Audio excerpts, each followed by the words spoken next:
नमस्कार मित्रांनो, आज आहे 3 डिसेंबर आणि या 3 डिसेंबरला जागतिक दिव्यांग दिवस संपूर्ण देशामध्ये लोक साजरे करतात.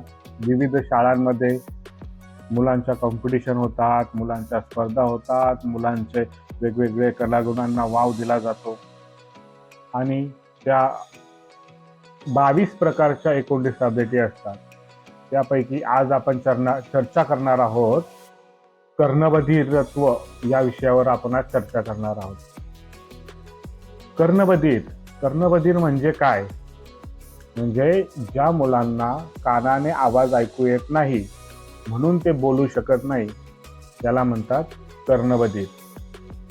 मग याला विविध वेगवेगळ्या प्रकारचे कारणे असतात आणि त्यावर उपाय पण मी सांगणार आहे की कर्णबधीर मुलांना जर योग्य वयामध्ये, योग्य वय कोणतं असतं? जन्मापासून ते 6 वर्षापर्यंत हे वाचा ग्रहण करण्याचं, आवाज ग्रहण करण्याचं एक योग्य वय असतं आणि त्या कालावधीमध्ये जर कर्णबधीर मुलांना योग्य मशीन, जसं की बिहाइंड द इयर ज्याला म्हणतात कानामागील मशीन,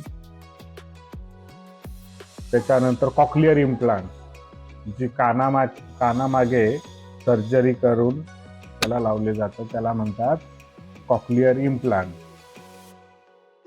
जर कॉक्लिअर इम्प्लांट लावलं असेल आणि त्या मुलांना रेग्युलर स्पीच थेरपी दिली असता, रेग्युलर म्हणजे किती दिवस?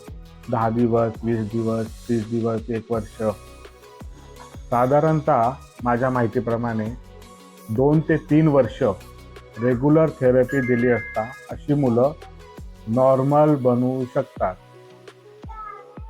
अनेक शब्द, नंतर वाक्य लेवल, नंतर वेगवेगळे भाग समजणे, क्रियापद समजणे, व्याकरण समजणे, हे संपूर्ण डेव्हलप होण्यासाठी साधारणतः 3 वर्ष लागतात.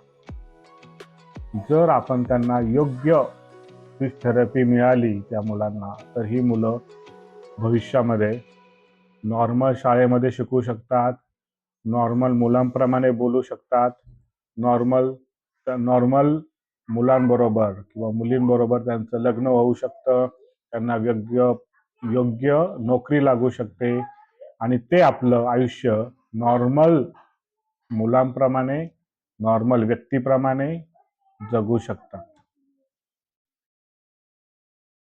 म्हणून मी आपणास विनंती करतो की आपल्या आजूबाजूला जर कोणी मूल आवाज ऐकत नसेल किंवा 2 वर्ष झालं, 3 वर्ष झालं बोलत नसेल, तर आपणास कळकळीची विनंती आहे की त्या व्यक्तीस आमच्या संस्थेचा संपर्क द्या, आमच्या संस्थेचा पत्ता द्या, जेणेकरून आम्ही त्या मुलाला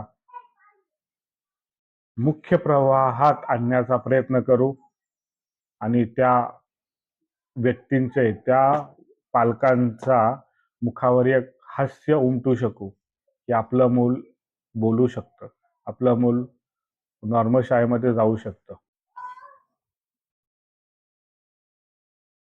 माझ्या चॅनलला सबस्क्राईब करा, लाईक करा, कमेंट्स करा आणि शक्य झाल्यास आपल्या आजूबाजूला आपल्या मित्रांमध्ये सुद्धा शेअर करा.